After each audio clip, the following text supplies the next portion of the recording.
Alright, let's go ahead and start po natin yung ating service ngayong gabi ito. Let's all stand up please. We'll have a word of prayer. Pagkatapos po niyan, we'll start po sa ating congregational singing. Alright. Let us pray mga kapatid. Manalangin po tayo. Dear God, Heavenly Father, once again, we thank you for this time na kami po muli ay nandito sa aming bahay-sambahan once again to worship you.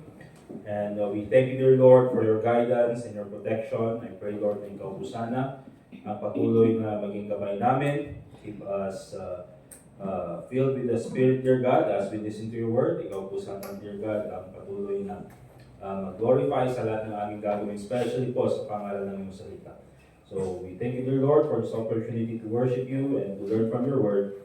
We also pray in Jesus' name. Alright, let's get our songbooks, please. Kunin po natin ang mga songbooks natin. We'll sing song number 277, Only Trust Him.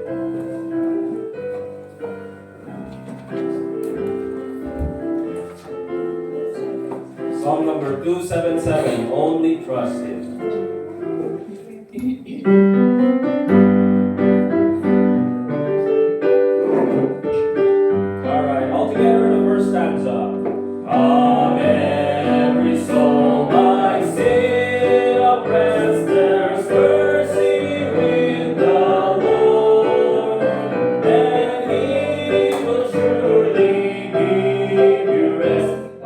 Trusting in His word.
not, O gentle Savior. Okay? May mga kinakanta natin pang invitation. Ano? Song number 2 and 1. Alright. All together on the first stanza. Ask me not, O gentle Savior, hear my humble cry, while on others thou art calling, do not pass me by. Savior, Savior, hear my humble cry, while on others thou art calling, do not pass me by. Let me at the throne of mercy find a sweet relief, kneeling there in deep contrition, help my unbelief. Savior, Savior, hear my humble cry, while on others thou art calling, do not pass me by. Trusting only in thy merit, would I seek my face. Heal my wounded, broken spirit, save me by thy grace. Savior, Savior, hear my humble cry, well on others thou art calling, do not pass me by. That's right, all together. Thou, the spring of all my comfort, more than life to me. Whom have I on earth beside thee? Whom in heaven but thee? Savior, Savior, hear my humble cry, while on others thou art calling, do not pass me by. Amen. Let's proceed po muna sa ating mga prayer requests, mga dapat natin ipag-pray. Alright? And then after that, kakatawag tayo ng one more song and then preaching. Okay? Unang prayer request po natin mga kapatid, let's continue to pray for our school preachings. I think natapos na yung kabuuan ng ating mga schedule. But meron pa yung mga schools na hindi pa nagbigay ng kanilang mga schedule. So Lord willing, before po ng bakasyon, by February and March ngayong month, and then March ay makakuha pa tayo ng schedule sa iba pang mga public schools dito sa Baguio. Okay, so let's pray for that. Also, pag-pray din natin, I think may mga kapatid tayo from Manila na babiyahe mamaya. Okay? Or bumiyahe, hindi ko bumiyahe na siya. Bumiyahe na siya. Babiyahe mamaya. Papunta pa lang po dito. Okay, pag-pray yung biyahe nila dito. Baka maligaw sila. Wala akong mabuk na taxi. Ay, ganun ba? Oo, kasi hindi kasya sa jeep yung ano, na Amerikano. Wala yung Amerikano. Sinadjust na nga po namin mag-jeep eh, kasi walang taxi doon. Oo, wala. Tagal na nilang nakaan dyan. Wala. Kaya ano. Hindi rin baka hindi rin lugi yung jeep pag sumakay ng Amerikano. Kailangan dalawa yung babayaran na pamasahe. But anyway, let's pray for their safe travel later on. Baka mamaya makilala nyo sila. Kaya pag-pray din natin. Also, ano pa yung pag-pray natin? Yung mga kapatid natin na magkakaroon ng kanilang exam this coming March. Okay, so palapit na ng palapit. Ilang weeks na lang yung bago yung exam nyo? 28 days na lang. Ako parang zombie yung 28 days. Pero pag-pray natin na makapasa sila sa exam para hindi na natin sila makita dito. Kasi kung bumagsak sila, dito na naman sila. Joke lang, alright? Okay, ano pa? Meron pa bang mga prayer requests? Dapat ipag-pray? May mga tatravel yata by the end of February, pero tsaka na natin ipag-pray, baka magbago yung schedule. Ayan, travel ka? No Monday, Pastor. Oh, where are you going? I'm going to Sawarika. Upad ka ng Thailand. Okay. Kung nagsubli ka, babae ka lang ta. Yes, Pastor. Pray natin si Sister Jace. Upad ka Thailand. Dapat pa panamiding ako na church. Awal pa Pastor. Kitak J. Kinda, Pastor Kevin Bertlin. Awal. Hindi kita. Kung mga sila. Papan ka di Cambodia lang. Okay. So, pag-pray natin, si Sister Jace pala, babiyahe. Papuntang Thailand. Okay? Pag-pray natin yung kanyang safety. Alright? Si Brother Larry pala, babiyahe rin bukas. Papuntang Manila, ipag-pray din natin yung kanyang safe trip. Okay? At dapat, ipa-prayer request yun. Amen. Okay, so review Let's pray for our school preachings na schedule. So dito sa Paris Montessori, may schedule tayo ng April. Okay?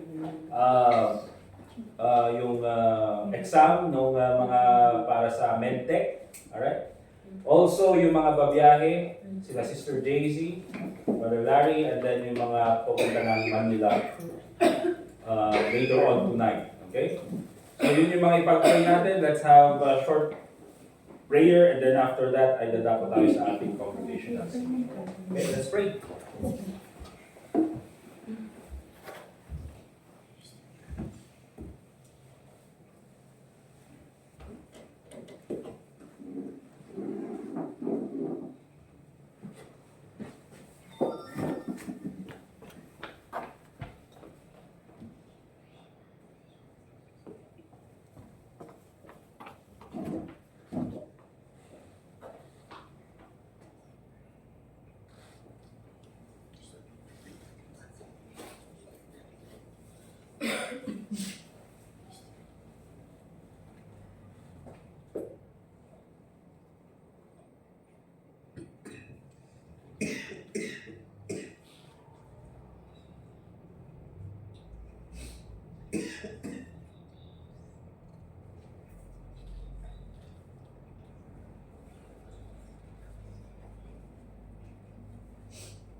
Dear God, Heavenly Father, once again, we thank you for this time na meron po kaming pagkakataon as a church to pray for one another. Thank you, Lord, for this ministry.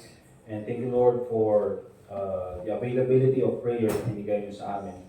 Unang-una po, Panginoon, we pray for the health of each and every one, especially po sa mga members namin, member ng church na may karamdaman po sa oras na ito. Remember sila Sister Iris at ganun din po, Panginoon, we pray that you help her recover sa kanyang mula sa kanyang delivery. Ganun din po ang baby. We pray that you be the one to help her na makarecover din at magpatuloy na magkaroon siya ng magandang health.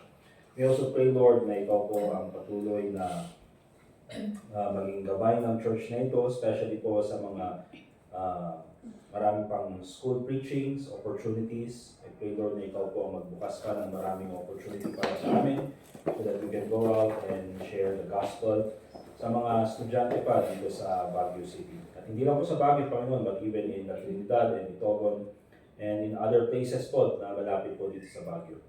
We pray, Lord, na ikaw din po sana ang patuloy na magdagdag pa ng maraming soul winners in sa aming church. Continue to bless this church with more workers to go out and share your gospel. And Panginoon, pinapadalangin din namin na ikaw po sana ang magbigay ng protection at safety sa mga babiyahe po these following days. Sa mga kapatid po namin na babalik sa Manila, may be the one to guide them and keep them safe. Ganun din po sa kanilang pagbiyahe papunta din sa aming church. For Sister JC sa kanilang papunta ng Thailand, keep her safe, dear God. And I pray, Lord, na ikaw po sana ang mag-protect sa kanya. Ilayo po siya sa mga disgrasya or kahit ng mga aksidente, Panginoon. Ngayon po kay Brother Larry, dear God, please keep him safe. At sa ganun po ay makasama namin muli sila sa kanilang pagbabalik po sa amin, dear God. And for this time, Panginoon, once again we ask that your Holy Spirit will guide each and every one of us as we continue and serve you and worship you this night. And also pray in the name of the Lord Jesus Christ. Amen.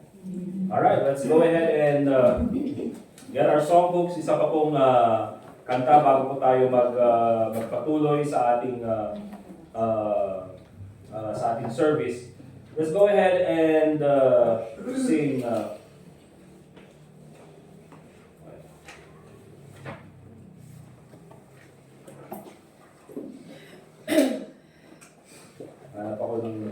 ito, Ring the Bells of Heaven. Let's sing song number 192. Ring the Bells of Heaven.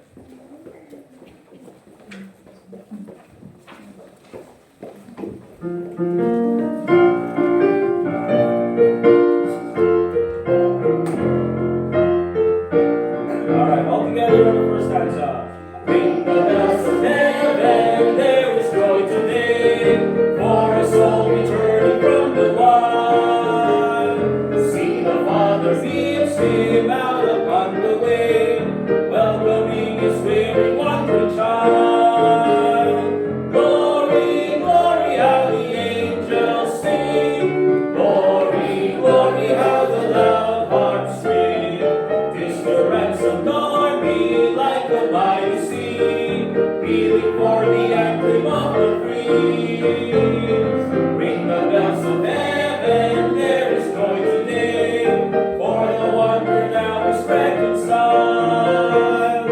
Yes, the soul is rescued from his sinful ways, and is born into a ransomed child. Glory, glory, how the angels sing. Glory, glory, how the loud harps sing. It's the ransomed army like a mighty sea, pealing for the anthem of the free. Ring the bells of heaven, spread the peace today. Angels fill the bell triumphant strain. Tell the joyful tidings very far away, for a precious soul is born again.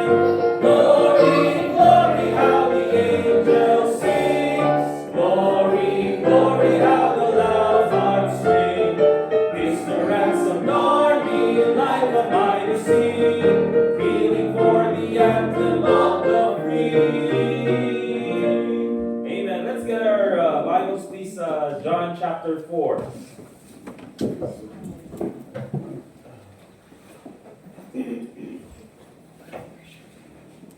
Diyan, yung ano pala, yung mic, yung wireless na nandun sa bag.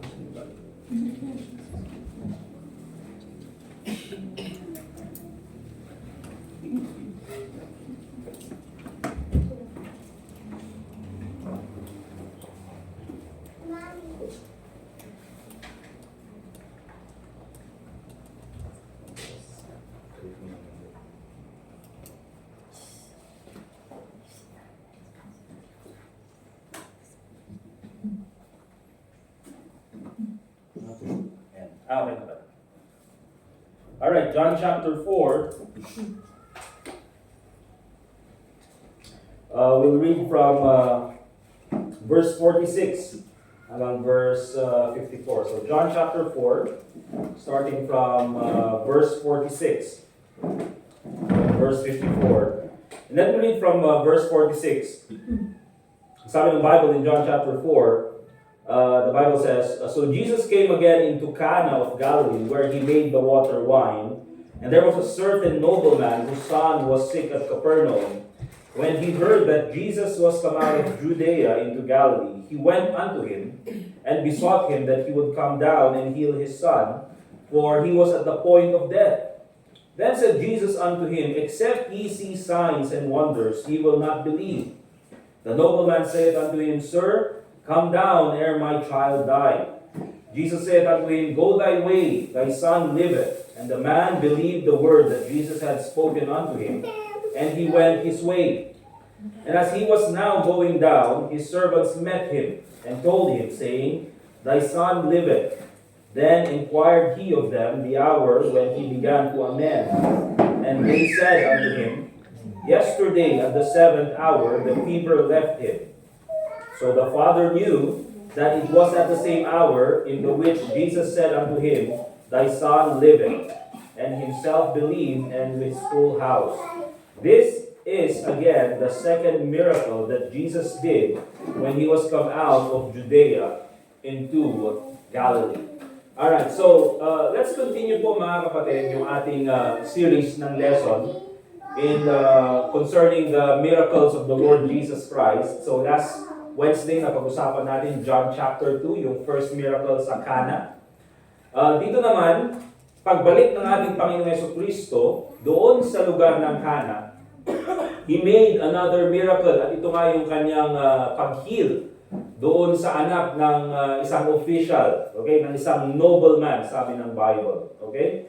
So, ang title po ng ating mensahe mga kapatid is Faith in Christ's Word. May pananampalataya sa salita ng ating Panginoong Jesucristo. And so, yan nga po yung topic ng verse 46 to verse 54 na nakita po natin. Nakita po natin yung authority ng ating Panginoong Jesucristo na magbigay buhay or even to heal only by His Word. Okay? At yan po yung makikita natin na theme sa mga healings ni Jesus Christ. At there are times makikita nyo sa Bible, especially in the book of Mark, may mga times na si Jesus Christ, pag magpapagaling siya ng isang may sakit, gagamitin niya yung kanyang kamay. Meron naman yung mga times, especially in the book of Matthew, na pag magpapagaling ng ating Panginoong Jesucristo ay magsasalita lang siya. Okay?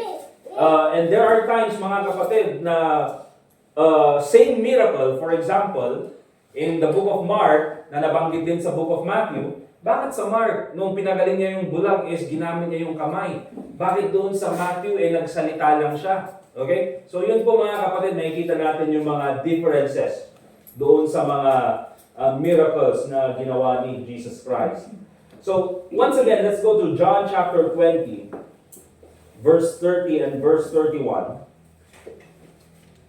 And balikan po natin yung purpose and importance ng mga miracles ni Jesus Christ.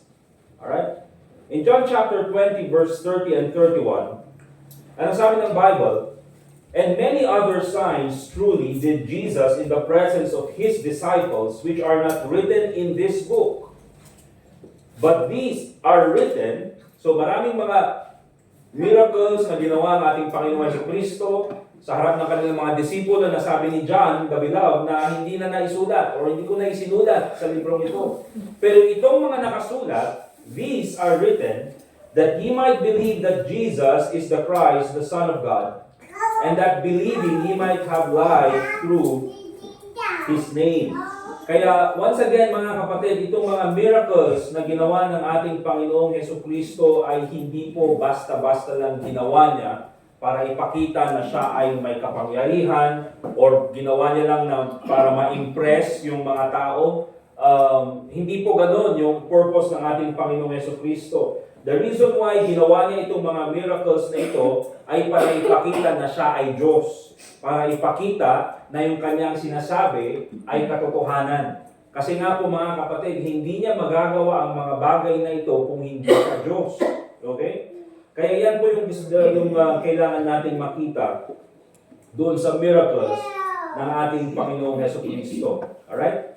Now, dito sa John chapter 4, yung konteksto na makikita po natin, again, si Jesus, bumalik siya sa Cana of Galilee, and then on the same place wherein ginawa niya yung first miracle ng kanyang pagbabalik, of course, nalaman yan ng karamihan sa Cana. Because yung miracle na ginawa ni Jesus Christ, especially makikita natin ito na theme sa mga miracles, is mabilis kumalat. Okay? Yung mga ginagawa ni Jesus Christ. Kaya nung pagbalik niya sa Cana, of course, nalaman ulit ng mga tao na ito yung tao who turned water into wine. And meron isang official, meron siyang nobleman na galing from Capernaum at yung kanyang anak ay namamatay na. Okay? Kung sa Tagalog siguro sa bingit ng kamatayan, the jaws of death. Alright? And then lumapit siya sa ating Panginoong Hesukristo dahil alam nga niya na si Jesus Christ yung gumawa ng miracle. And then, nag-ask siya ng favor sa ating Panginoong Hesukristo na pumunta sa kanyang tahanan sa Capernaum para pagalingin yung kanyang anak. Alright? But, makikita natin dito mga kapatid, na si Jesus Christ, hindi na niya kailangang pumunta pa doon sa Capernaum para pagalingin yung anak ng nobleman na ito. Bagkus nagsalita lang ang ating Panginoong Hesukristo at natupad yung sabihin na nating prayer or yung kahilingan ng nobleman na yun. And so ang pinapakita talaga dito mga kapatid na itinuturo sa atin, I believe ng Bible, and ito yung gusto kong maintindihan ng bawat isa sa atin, is that yung salita ng Diyos, yung salita ng ating Panginoong Hesukristo is enough for all of us. Amen? It is enough for us. Now, John chapter 4, and notice in verse 48, and gusto ko man i-tackle ang topic na ito before we continue, is that we'd like to point out, mga kapatid, that unbelievers reject the Word of God or reject the Word of Christ. And in John chapter 4, verse 48, sabi ni Jesus Christ, then said Jesus unto him, except ye signs and wonders, ye will not believe. You see, yan po yung problema ng maraming tao sa panahon natin. And that's the reason why many reject the word of the Lord Jesus Christ, is because sabi ni Jesus Christ, except ye see signs, ye will not believe. Okay? Maraming mga tao, mga kapatid, alam niyo yung kaisipan na nila, bago ako maniwala, kailangan ko muna ng proof. Okay? Yun nga, palagi natin sinasabi, di ba, to see is to believe. Meron yung mga taong sigurista.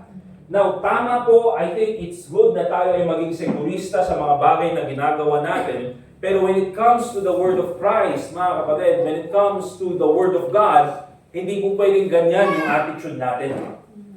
Alright? Because we do not ask proof from the Lord Jesus Christ, mga kapatid, His Word, I believe, is enough for us as a proof na kailangan nating maniwala sa ating Panginoong Hesukristo. That's the reason why, mga kapatid, that we do not have miracles today. Okay? The reason why may miracles sila in the past, even po yung mga disciples, the reason why meron silang mga kakayanan na gumawa ng mga miracles is to prove that what they were preaching was true. Okay?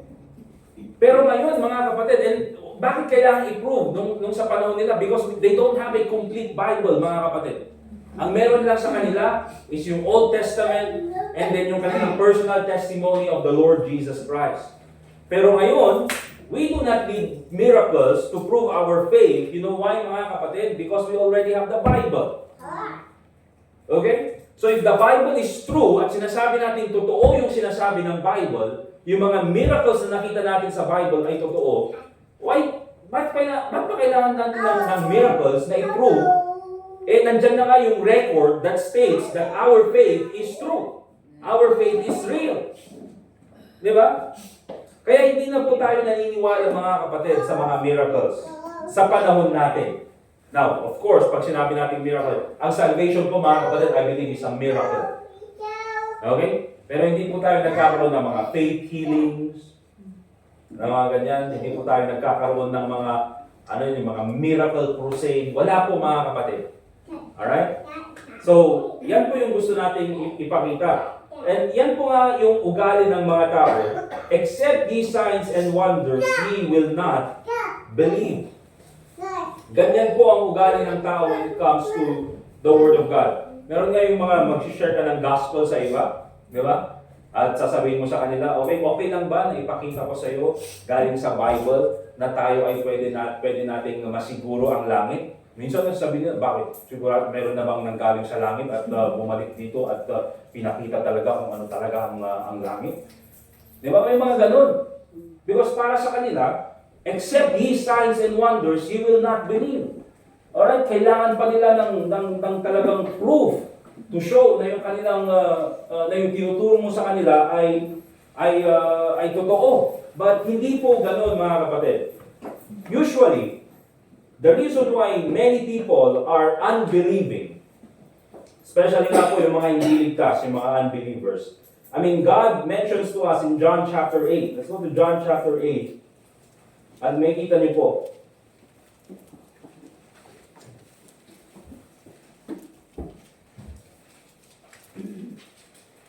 Okay? In John chapter 8, and notice doon po sa verse 47. In John chapter 8, verse 47. Ang sabi ng Bible, he that is of God heareth God's word, ye therefore hear them not. Sabi ng ating Panginoon Jesucristo. Okay? Bakit? Because ye are not of God. And see, that's the reason why the world rejects the word of Christ. That's the reason why the world hindi lang reject, but the world minsan nga they are hostile to the word of Christ. The reason why is because, mga kapatid, it's something spiritual. The reason why they reject the word of Christ is because they reject God. Okay? Talagang ayaw nila ang Panginoon. They don't want anything to do with the Lord Jesus Christ. Kaya it's not the issue, minsan mga kapatid, if the Bible is trustworthy, because we know that the Bible is trustworthy. Even mga secular mga kapatid na mga scholars, even secular scholars, they would say that there are no contradictions in the Bible. They would say that the events in the Bible coincide with geography, coincide with archaeology, all of those things. At sasabihin nila mga kapatid that the Bible is real, but still mga kapatid, many people will reject the Bible. Again, it's not a question about whether the Bible is true or not. It's just the truth, mga kapatid, that they hate God. Kaya ayaw nila ang salita ng Diyos. And that's why unbelievers reject the word of the Lord Jesus Christ. And so sabi ni Jesus Christ in John chapter 4 verse 48, then Jesus said unto him, except ye see signs and wonders, ye will not believe. You see there yung salita, ye will. Ye will not believe. Hindi sinabing, ye cannot believe. Ye will not believe. They choose not to believe, mga kapatid. And so, let's go ahead and continue doon sa ating lesson. Let's go back to John chapter 4. And we'll see here some of the reasons why. Because we understand, pinakita doon sa Bible, why is it that the world the unbelievers, they reject the word of Christ, it's because they hate God. Basically, yun yung katotohanan. But even for some Christians, mga kapatid, they would say that they believe the words of the Lord Jesus Christ. They would say that they believe the word of God. But in fact, mga kapatid, many of them, they don't obey it. Di ba? Pinapaniwalaan nila, sabi nila, pero ayaw nilang sundin. And I believe dyan nagpapakita, mga kapatid, that many Christians, they also doubt even the word of God. Okay? And so, bakit kaya ganon? Why is it that some Christians have that kind of attitude with the words of the Lord Jesus Christ? And one of the reasons why is that because even Christians, mga kapatid, we are influenced by an unbelieving world.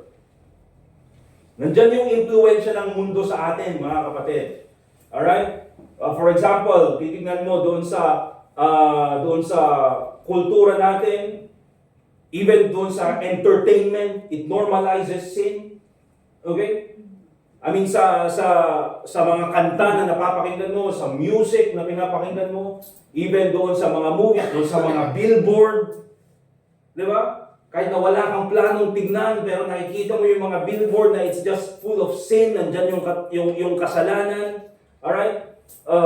Even sa universities, mga kapatid, di ba? Maraming there are many instances, kids from coming out from church, they grew up in a good household, they grew up in a good church, and then later on pumunta sa university, pero nabago yung isip. You know why, mga kapatid? Because that's the influence of the world. Okay? Nandyan po yung influensya talaga ng mundo. And so in Romans chapter 12 and verse 2, the Apostle Paul gives us a stern warning. Nasabi niya ganyan, and be not conformed to this world. Dapat huwag kang katulad sa mundong ito. Bakit? Because this world hates God. This world hates the Lord Jesus Christ. Kahit na sabihin nila, mga kapatid, na mahal namin ang mga Kristiyano, mahal namin lahat. But deep inside, mga kapatid, they don't want anything to do with the Lord Jesus Christ. Okay? And be not conformed to this world. Sabi niya ganyan, but be transformed by the renewing of your mind.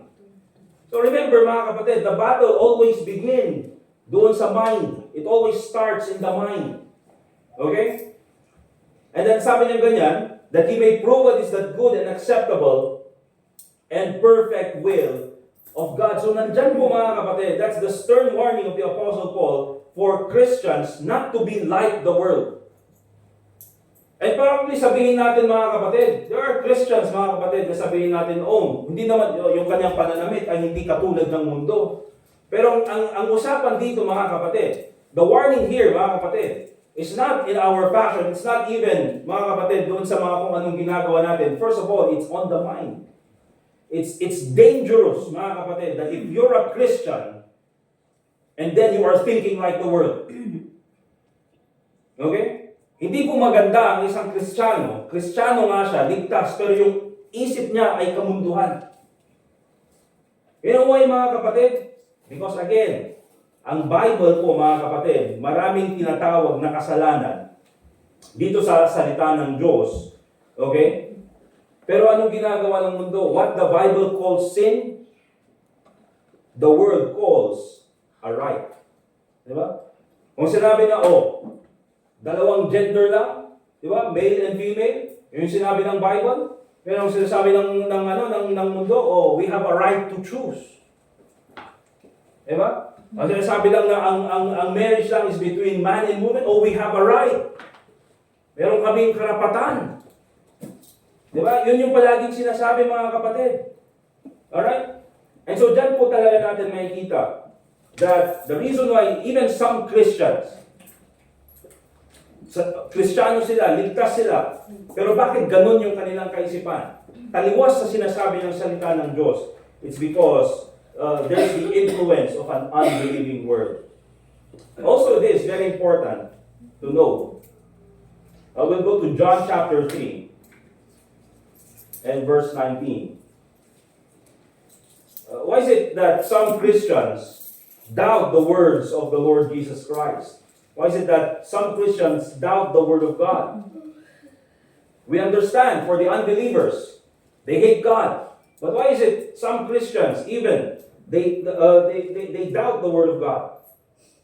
Because mga kapatid, of course, nandyan po, when we hide sin in our lives, sometimes, for us, the Word of God feels too strong, too strict. Diba? Bakit? It's because we are hiding sin in our life. Dahil nagtatago tayo ng kasalanan, sa buhay natin. See, when we hold on to sin, ang magiging epekto niyan palagi is the Bible becomes uncomfortable. See, when you're holding on to sin, minsan, you don't want to read the Bible. When you're holding on to sin, you don't want to listen to preachings that, go against your sin. Okay? You're a Christian, you're saved, but at some point, you don't want to listen to topics or preachings that is rebuking or confronting your sin. And that's not the fault of the Bible, mga kapatid. It's not even the fault of the Scriptures. It's because you're holding on to sin. Kaya sabi dyan sa John chapter 3 verse 19, and this is the condemnation, that light is come into the world.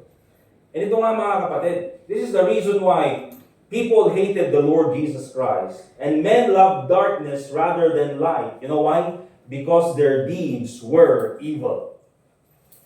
So, yung illustration na ginamit ng ating Panginoong Jesucristo dito, the illustration that's given here is that, of course, the Lord Jesus Christ, according to John chapter 1, is that He is the light.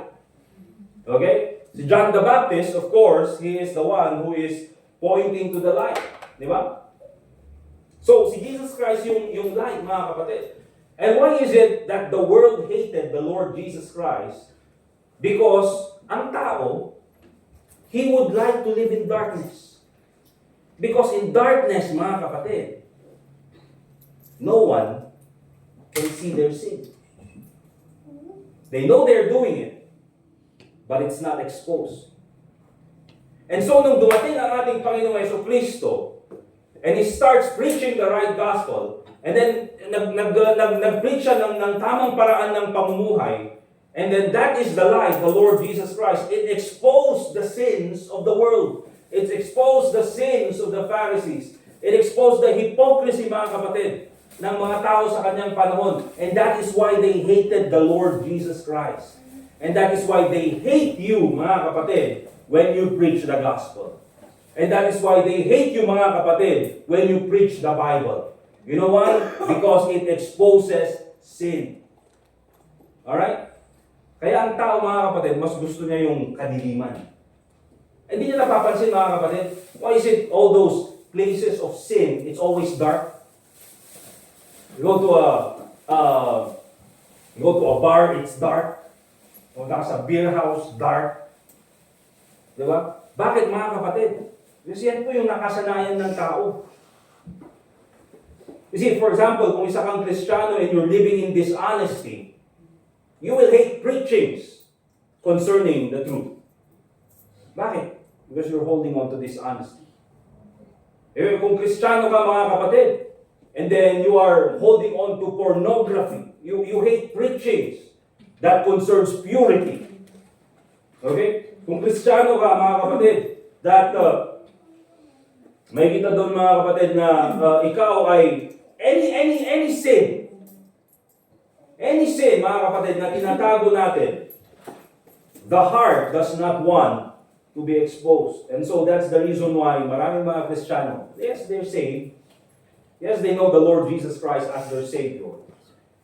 But bakit hindi nila, hindi sila makatagal sa preaching, hindi sila makapagbasa ng Bible? Because they're holding on to sin. Also, another reason why many Christians, even Christians, they doubt the word of Christ is in Colossians chapter 2, verse 7.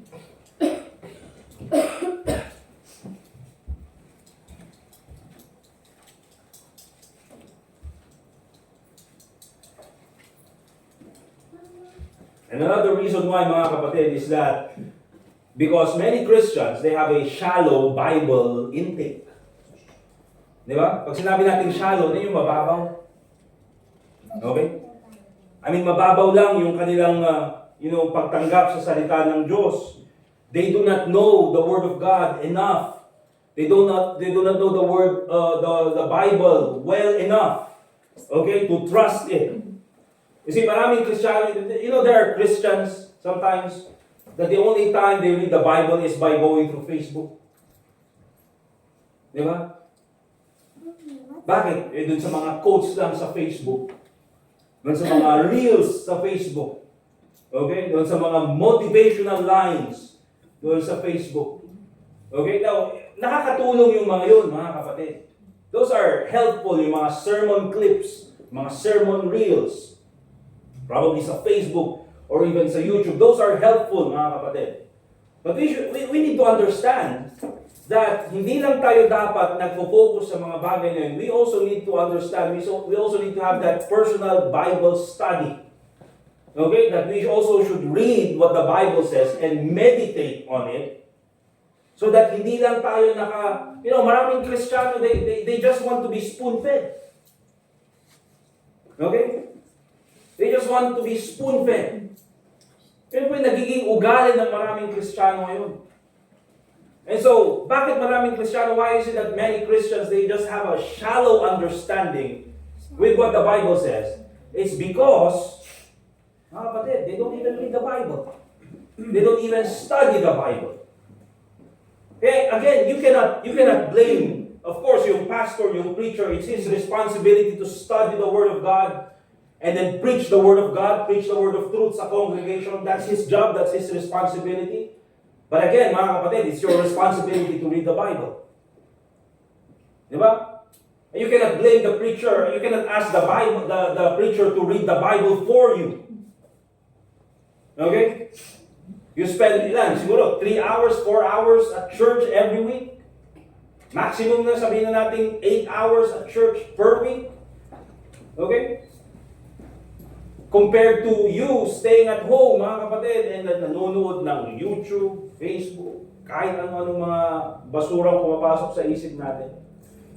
And so that's the reason why, mga kapatid, we have many Christians, they have shallow Bible intake. And because of that, they cannot trust the Bible well enough because they don't know it.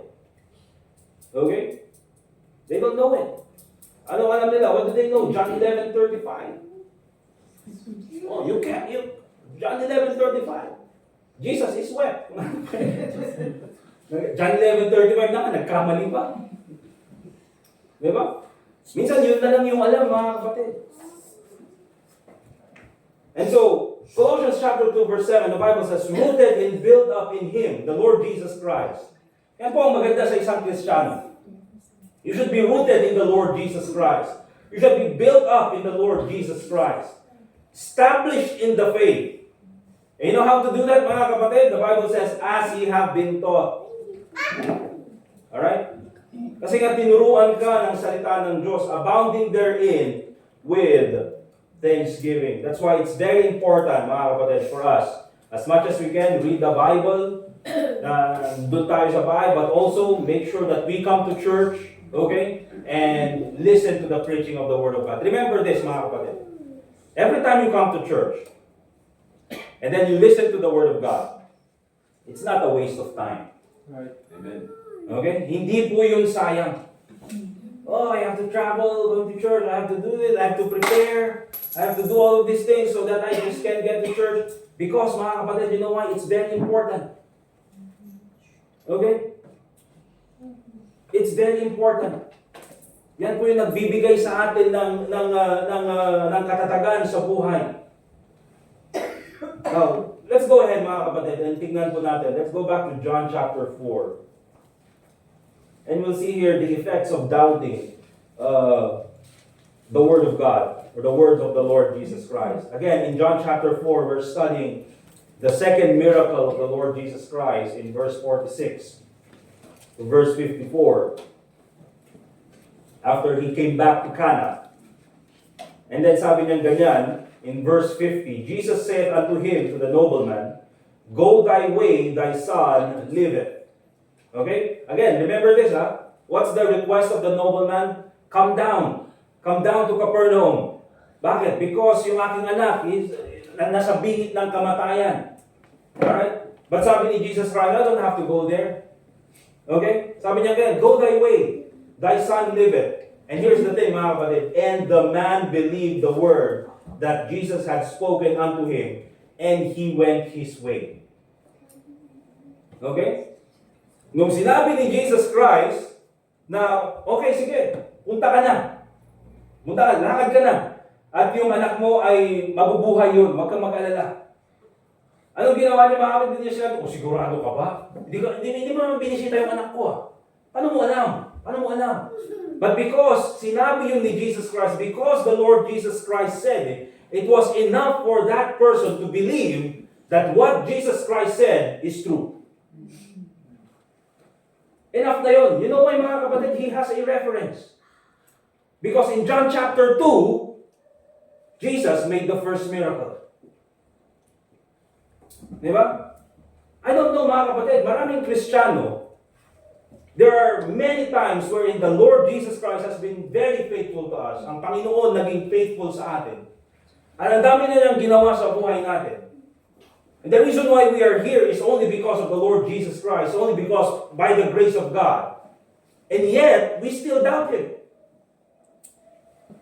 I mean, if we take a look at our past, mga kapatid, kung titingnan natin kung saan tayo nanggaling at kung nasaan tayo ngayon, dahil lang sa Panginoon. Pero bakit hanggang ngayon, nagda-doubt pa rin tayo? And we have so many references in our life when we can go back and say, oh, God is faithful. Nung wala ako, andyan ang Panginoon. Di ba, nung nag-struggle ako, andyan ang Panginoon. Hindi niya ako iniwan. Nandiyan lang yung provision ng Panginoon, yung guidance ng salita ng Diyos. It's always been there. And yet, many Christians still doubt.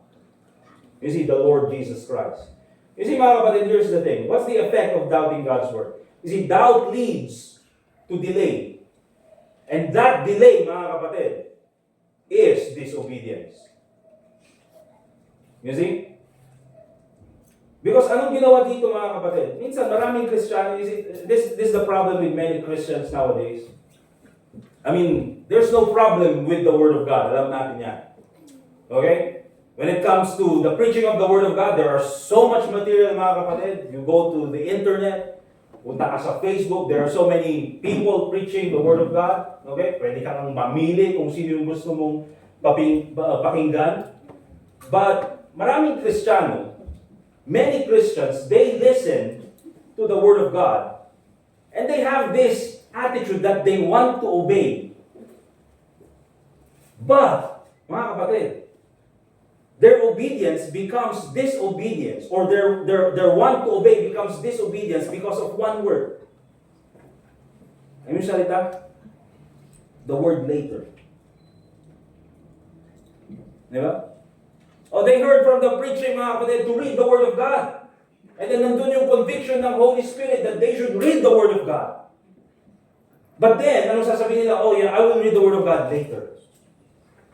And then yung later na yan, nakalimutan na. Tomorrow. And then yung tomorrow, next week.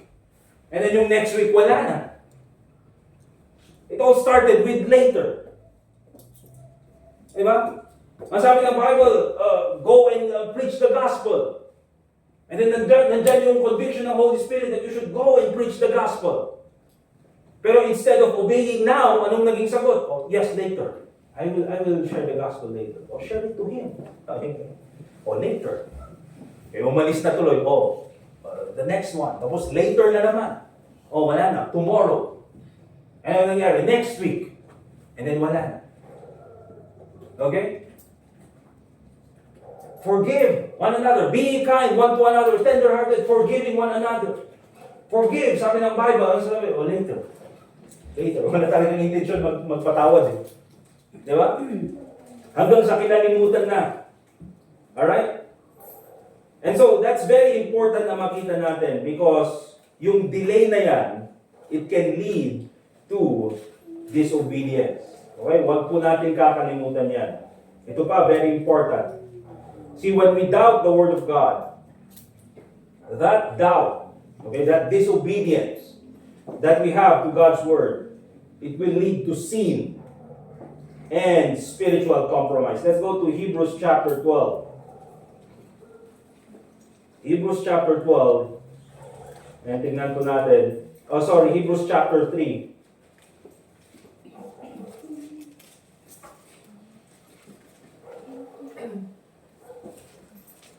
Hebrews chapter 3. Verse 12 and 13.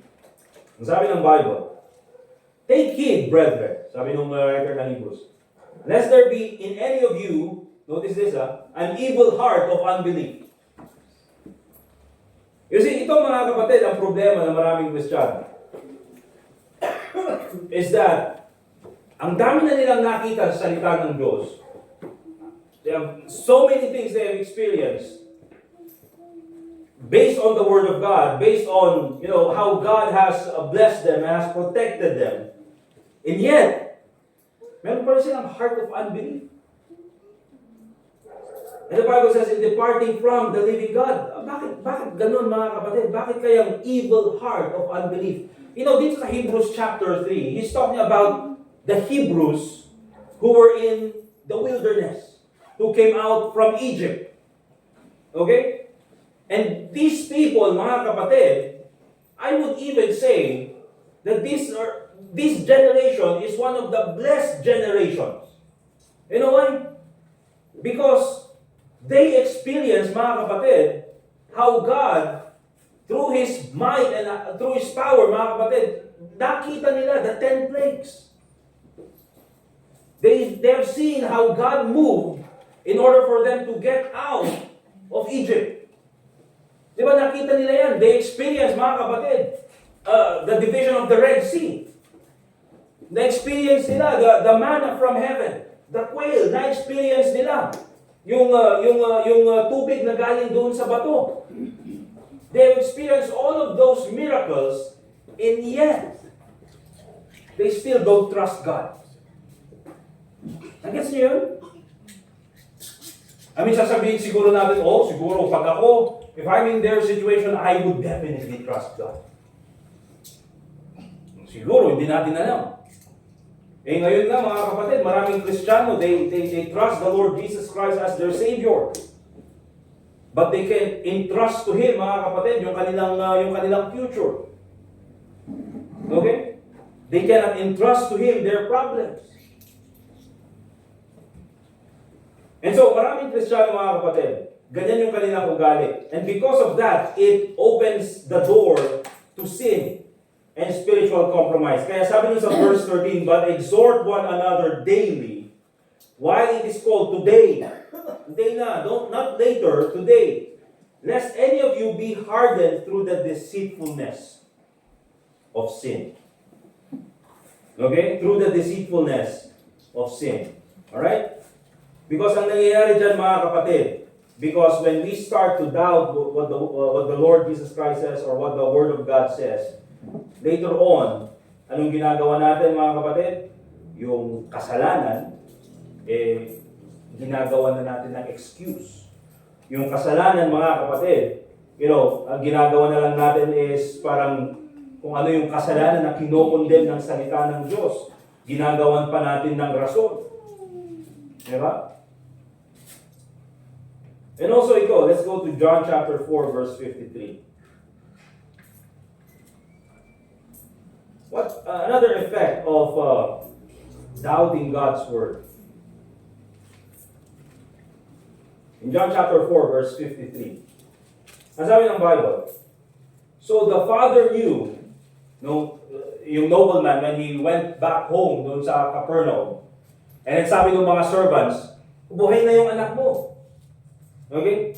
And then tinanong niya, anong oras nawala yung fever? What time na nawala yung fever niya? Ang sabi nila is during this time, and then naisip nung tatay, that was the time when the Lord Jesus Christ said, go thy way, thy son liveth. Okay? So the father knew that it was at the same hour in the which Jesus said unto him, Thy son liveth. And himself believed, and notice this mga kapatid, and his whole house. You see mga kapatid? And his whole house. You see, it's wonderful na makita natin mga lalaki sa church, fathers, that they have this, faith in God. That whatever happens, they go to church. Whatever happens, whatever problems come to sa buhay nila, they still read the Bible. They still go out and do soul winning. You know what, mga kapatid? That's not only a blessing to the church, but that is more a blessing to your family. You know why? Because you're an example to your family. Di ba? So there are later yung mga anak, the children will grow up, and they say, I will go to church no matter what. You know why? Because that's the example that my father left me. Yun yung example na iniwan sa akin ng aking mga parents. I will read the Bible no matter what. I will continue to serve God no matter what. Bakit? Because that is the example that my parents left me. You see, yan yung maganda. But also, if you keep on doubting God's word, if you are disobedient to God's word, that is also the testimony that you live to your family. Yung mga anak, mga kapatid, nakikita nila yan. They see that. They are aware sa kung anong ginagawa mo. And so, kaya nga po sinasabi natin palagi, alright, that it's very important, dito po sa ating church, especially po doon sa may mga pamilya. The reason why we're doing this ay hindi lang po para sa atin. We come here, of course. Bakit? Because we are here to worship the Lord Jesus Christ. Nandito tayo para sambahin ang ating Panginoon Jesucristo, to learn from the Word of God. Ano ba? Para tayo ay maging matatag sa ating pananampalataya. Yan yung ginagawa natin. But also one of the reasons why we do this is because of our family. Bakit mga kapatid? Because if you're a parent, and if you do not lead your children to go to church, why would you expect them, mga kapatid, to come to church? Especially if you're a parent and you don't come to church, why would you expect your children to come to church?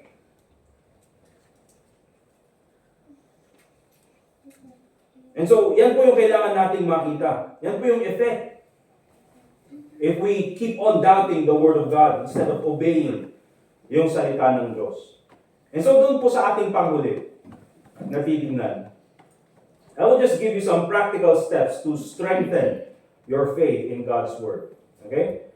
Practical steps to strengthen your faith in God's Word. Una-una po, let's go to John chapter 14, verse 23. John chapter 14.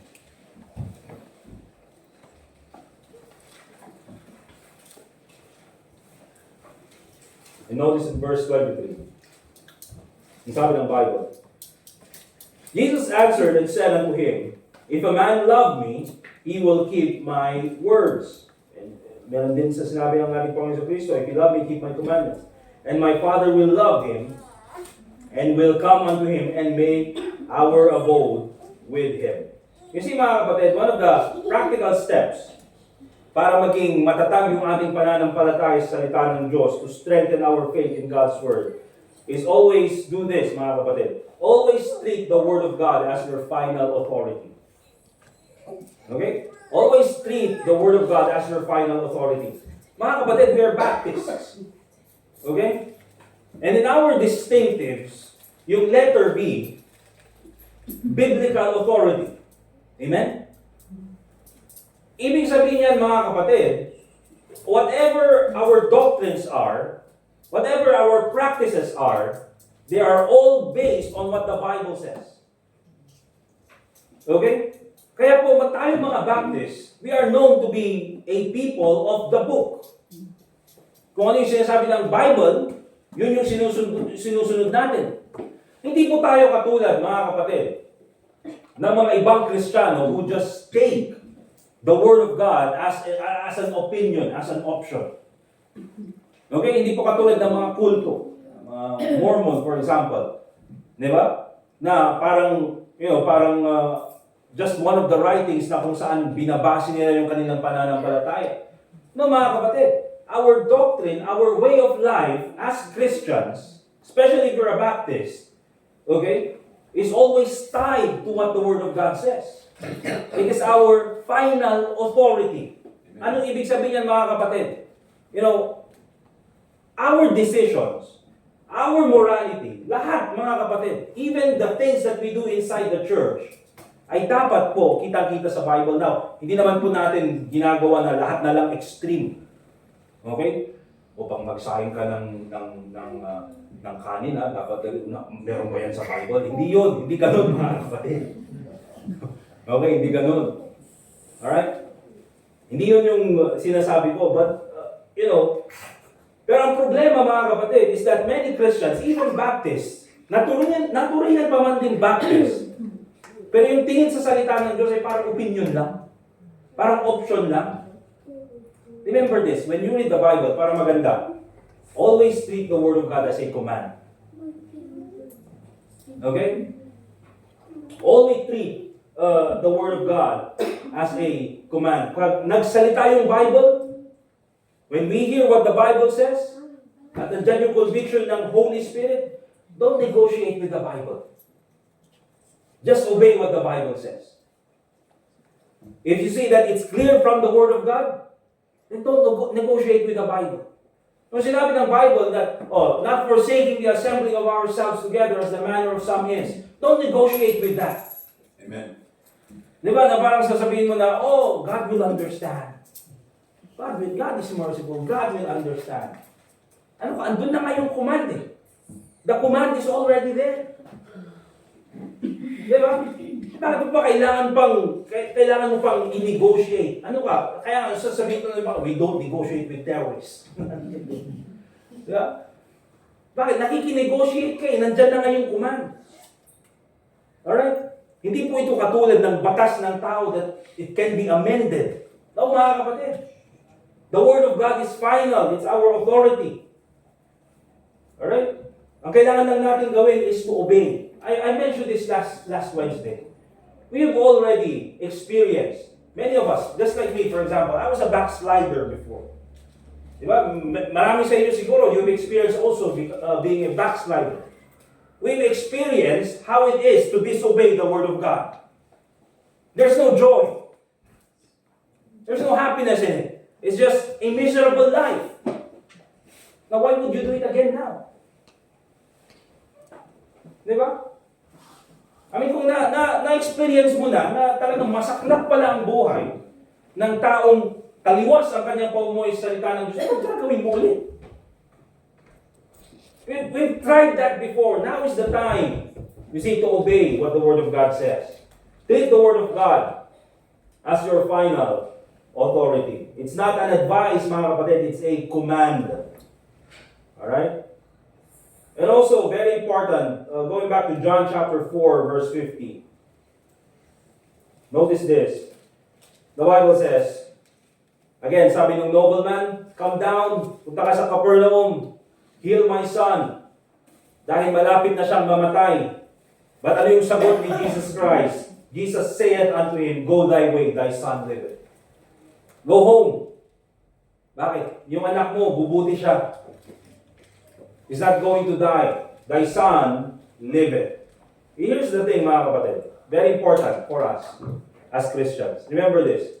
And let's put it in our mind. When we read the Word of God, and nakita natin yung salita ng Diyos, remember this. Just obey before you see results. Okay? You don't have to see the results. You just obey the Word of God. Okay? Ito, ang ginawa dito, mga kapatid, thy son liveth. And the man believed the word that Jesus said unto him, had spoken unto him, and then he went his way. Hindi niya sinabi, are you sure? Are you sure my son liveth? Hindi niya sinabi, you did not even check his blood pressure. Wala man lang. okay kaya ang oxygen niya? Walang ganun mga kapatid. You know why? Because he knows that this person who spoke is God. Why does he know that this is God? Because of his miracle in John chapter 2. Ngayon, kung nakita natin yung salita ng Diyos, ito yung sabi ng salita ng Diyos, why would we look for a proof? Why would we look for a result? When the command is already there. Okay? And maraming Kristiyano, ganyan yung kanilang yung kanilang pamamaraan. You see, I will go soul winning if the results will be good. You know why, mga kapatid? That doesn't even make sense. Diba? You go soul winning and there will be results. Because it's promised in the Bible, mga kapatid. Okay? They that sow in tears shall also reap in joy. Amen. Kaya kung titignan po natin, mga kapatid, ay po sa pagbabasa ng Bible. Di ba? Gusto nila result. Pero pagbasa mo na ng Bible. You want to learn from the Word of God? Read the Bible. Kasi maraming taong ganyan, mga kapatid. So, just obey what the Word of God says. Just start praying. Just start praying. Even if you don't see results, just start praying. Oh, I will pray if there will be results. Just start praying even if you don't see results. You see? Just start, just start reading the Bible, mga kapatid. There are times, di ba mga kapatid, there are times when you're reading the Bible and many times you don't even understand what the Bible said. Even ako, mga kapatid, nabasa ko yung Bible, ano kayang ibig sabihin nun? And wala akong naintindihan. Wala akong naintindihan. But you know the effect of that, mga kapatid? The Bible keeps me away from sin. Alright? And so, yan po yung kailangan nating maintindihan. And of course, mga kapatid, when you read the Bible, hindi naman yung palaging wala kang naiintindihan. Di ko naman sinasabi yun na, pag wala kang naiintindihan talaga, baka naman Chinese Bible, yung KJV, made in China. Diba?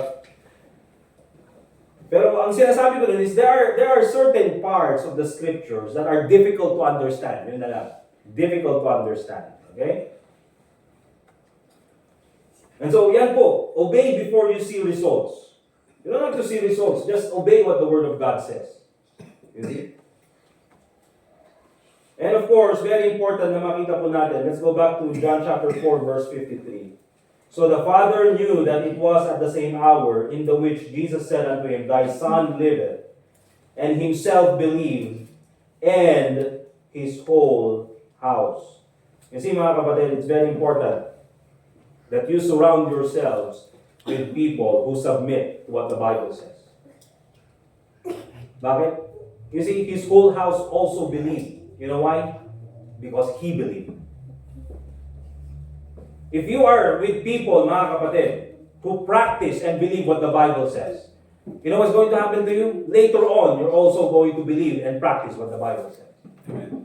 If you are with people, mga kapatid, who always, negotiate with the Bible, who always, excuse their sin, who always, debate what the Bible says, sooner or later, you're going to be like them.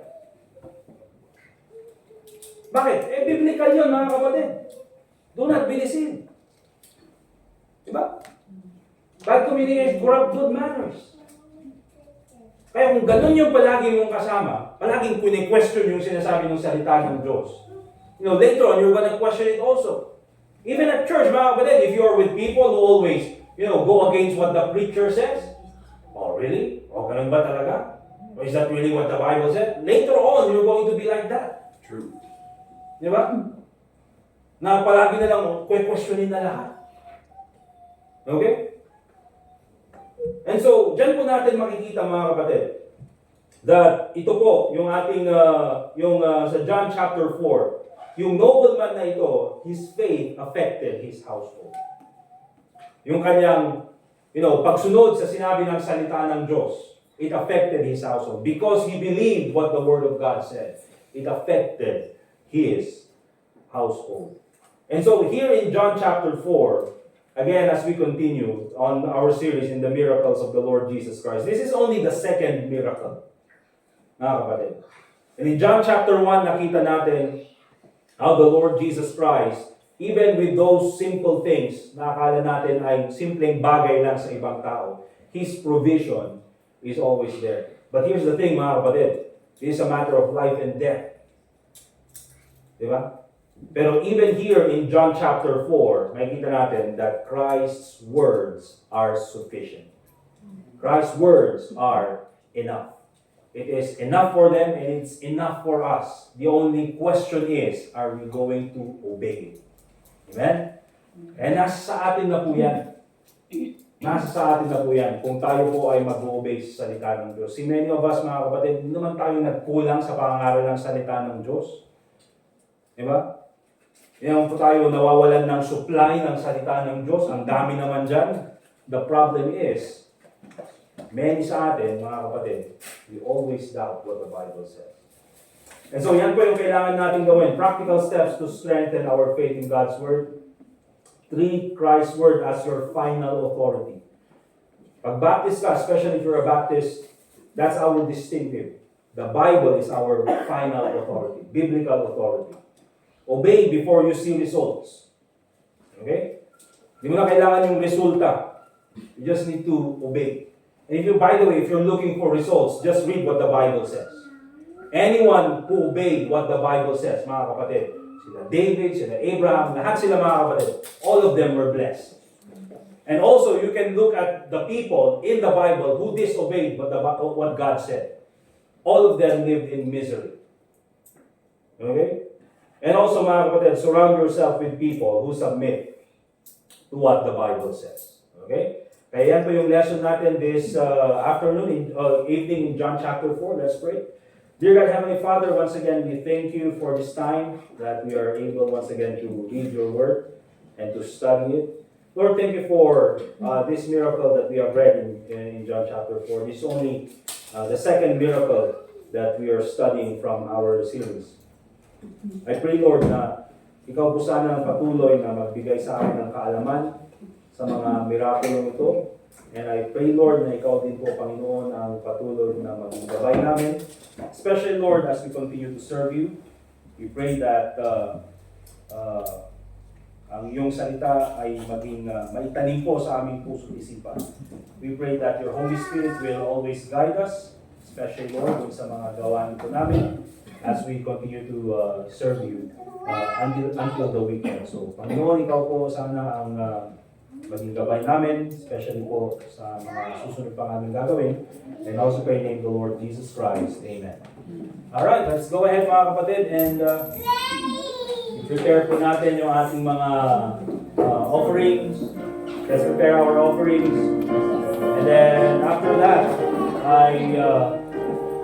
tatapo tayo sa ating closing song and closing prayer.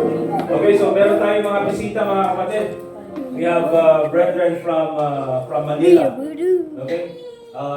Yung first name, sir, si Alfred and then si Glenn. Si Alfred, si Glenn, nakita nyo na noon. Right? So hindi na ito first time dito para third time na, third time. So si Alfred na lang kaya Eugene. Eugene. Okay, Alfred and then si Glenn. And then, we have their brother Steven from, what's that? Texas. And then Texas Instruments na Texas, USA. Just like with, si Brother James. Si Brother James pala, and then Brother Kenton. Paakyat sila dito, along with them. Kaso, nasiraan yung sasakyan nila sa expressway. Kaya, sila daw yung nagtulak sa expressway. Right? Nakapuso pala kayo. Sila yung nagtulak sa expressway. But we're happy, nakasama natin sila. I'm not sure if Brother James and Kenton are gonna be here anytime or they just went back to Manila. Bumalik na sila. But anyway, we're happy that we have Brother Stephen with us, Brother Glenn, and Brother Alfred. Let's all stand up, please. Let's pray for our offering. Tawagin natin si Brother Jazer for our offertory prayer. John Mark?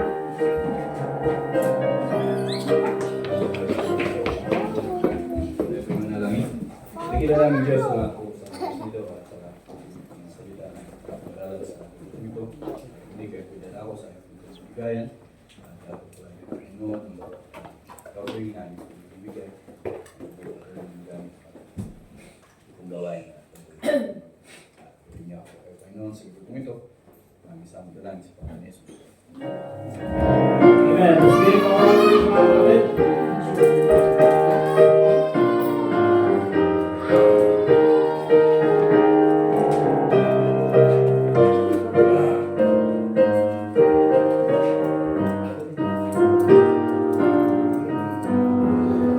Okay.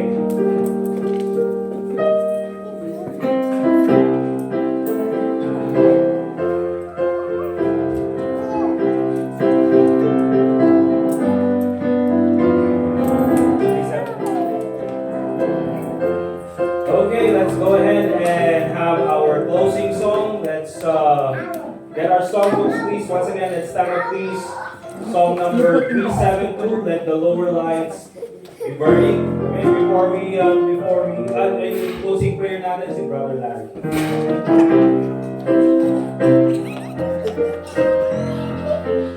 Alright, all together, first stanza. Brightly beams our Father's mercy from His lighthouse evermore. But to us He gives the keeping of the lights along the shore. Let the lower lights be burning, send a gleam across the lake. Some for faith is struggling seaman, you may rescue, you may save. Dark the night of sin has settled, loud the angry billows roar.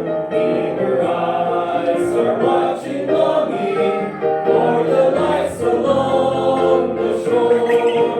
Let the lower lights be burning, send a gleam across the way.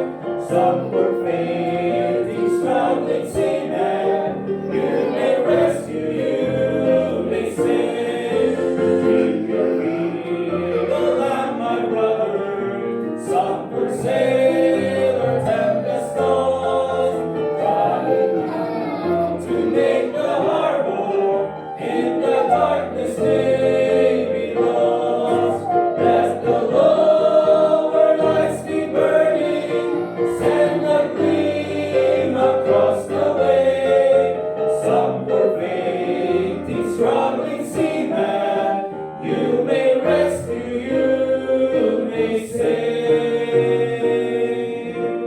Amen. Next slide, please.